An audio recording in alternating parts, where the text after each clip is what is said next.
بسم اللہ الرحمن الرحیم۔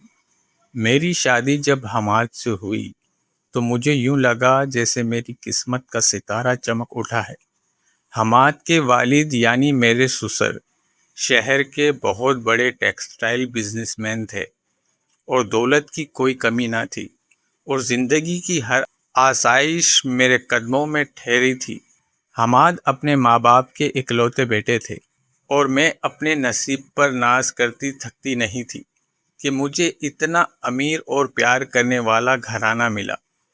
ہم اس بڑے سے بنگلے میں صرف 4 لوگ رہتے تھے، میں، حماد، میرے سسر صاحب اور ایک ضعیف خاتون جنہیں ہم سب اماں بلقیس کہتے تھے۔ اماں بلقیس دور کے رشتے سے حماد کی دادی لگتی تھی۔ وہ بہت ہی ضعیف، لگ بھگ 80 سال کی خاموش طبیعت اور صابر خاتون تھی۔ حماد نے مجھے بتایا تھا کہ ان کے اپنے بچوں نے انہیں بے آسرا چھوڑ دیا ہے، جس کے بعد میرے سسر انہیں عزت و احترام کے ساتھ اپنے گھر لے آئے تھے۔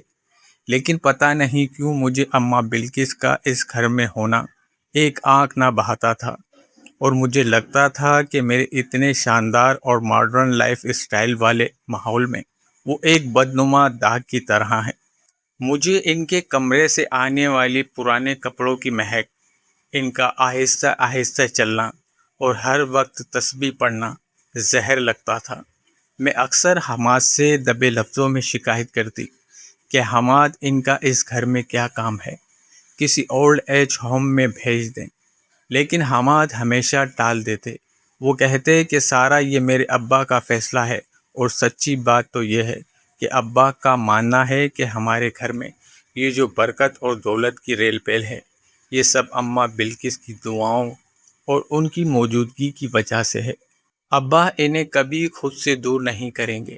میں خاموش تو ہو جاتی، لیکن دل میں نفرت کا لاوا پکتا رہتا تھا۔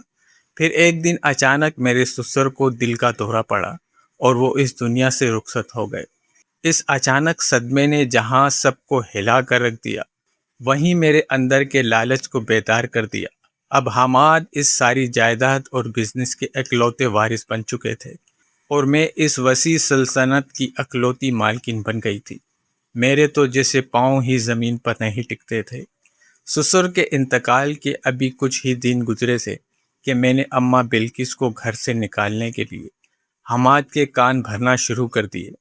روز روز کے جھگڑوں اور میری ضد کے آگے آخر کار حماد نے ہتھیار ڈال دیے، اور اگلی ہی صبح میں اماں بلقیس کے کمرے میں گئی اور انتہائی تلخ لہجے میں ان سے کہہ دیا کہ اماں، اب آپ کا یہاں گزارا نہیں ہو سکتا، بہتر ہوگا آپ اپنے لیے کوئی اور جگہ ڈھونڈ لیں۔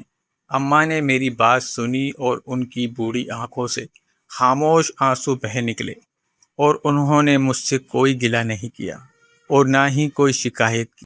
بس چپ چاپ اپنا چھوٹا سا تھیلا اٹھایا اور کسی کو بتائے بغیر گھر سے نکل گئیں۔ مجھے لگا میں کوئی بہت بڑا معرکہ جیت چکی ہوں، اور میں اپنی جیت کے نشے میں چور تھی، لیکن مجھے کیا معلوم تھا کہ میں اپنی بربادی کو خود دعوت دے چکی ہوں۔ اماں بلقیس کو گئے ہوئے ابھی ایک ہفتہ ہی گزرا تھا کہ حماد ایک شام انتہائی پریشان حال گھر لوٹے۔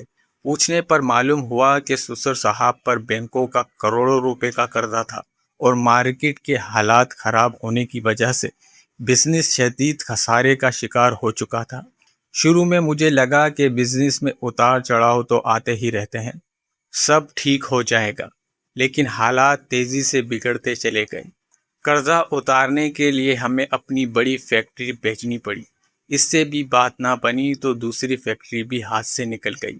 حد تو یہ ہوئی کہ بینک نے قرضے کی علامت ادائیگی پر ہمارا وہ خوبصورت بنگلہ بھی ضبط کر لیا جس پر مجھے اتنا ناز تھا۔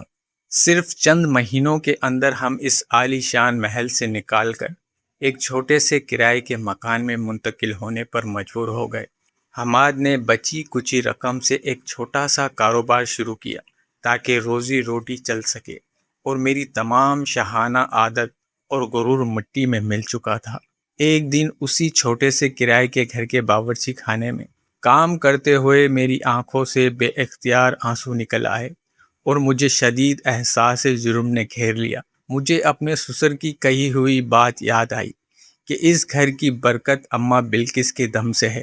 میں نے ایک بے بس لاچار اور بوڑھی عورت کو اس کا آشیانہ چھین کر سڑک پر لا کھڑا کیا تھا، اور بدلے میں قدرت نے میرا اپنا خوابوں کا محل مجھ سے چھین لیا۔ زوال کا یہ سفر ٹھیک اسی دن سے شروع ہوا تھا جس دن اماں بلقیس اس گھر کی دہلیز پار کر گئی تھی۔ یقیناً ہمارے بزرگ ہمارے گھروں کی ڈھال اور برکت ہوتے ہیں، جیسا کہ حدیث پاک صحیح بخاری میں ہے کہ یقیناً تمہاری مدد کی جاتی ہے اور تمہیں رزق دیا جاتا ہے، صرف تمہارے کمزور اور ضعیف لوگوں کی برکت سے۔ کاش میں نے یہ بات وقت پر سمجھ لی ہوتی۔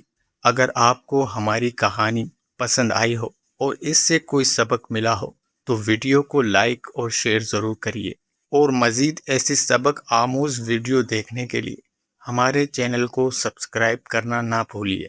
اپنا بہت خیال رکھیے گا۔ اللہ حافظ۔